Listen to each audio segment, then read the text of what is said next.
नमस्कार।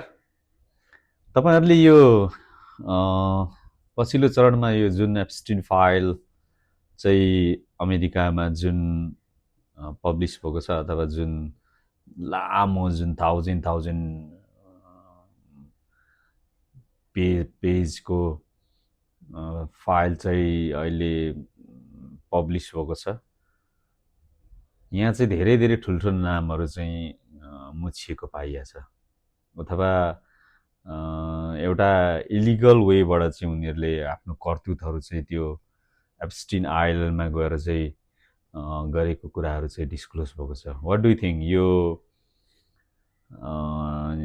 कुराले चाहिँ संसारमा कुन किसिमको बहसको सुरुवात गरेको छ अथवा यो किन चाहिँ यो टाइममा डिस्क्लोज गरियो? किन मानिसहरूले चाहिँ एउटा भौतिक सुख प्राप्तिको एउटा माथिल्लो चरणमा पुगेपछि चाहिँ यो किसिमको कार्यहरू गर्छन् भन्ने कुराको चाहिँ ठुलो बहसको सुरुवात गरेको छ। आखिर मानिस कुन हदसम्म चाहिँ आफू जान सक्दो रहेछ भन्ने कुराको पनि एक किसिमको बहस सुरु गरेको छ र तपाईँ हामी जस्ता सामान्य मानिसहरूको दिमागमा अथवा सोचमा भएको भन्दा पनि अत्यन्तै नीच व्यवहारहरू चाहिँ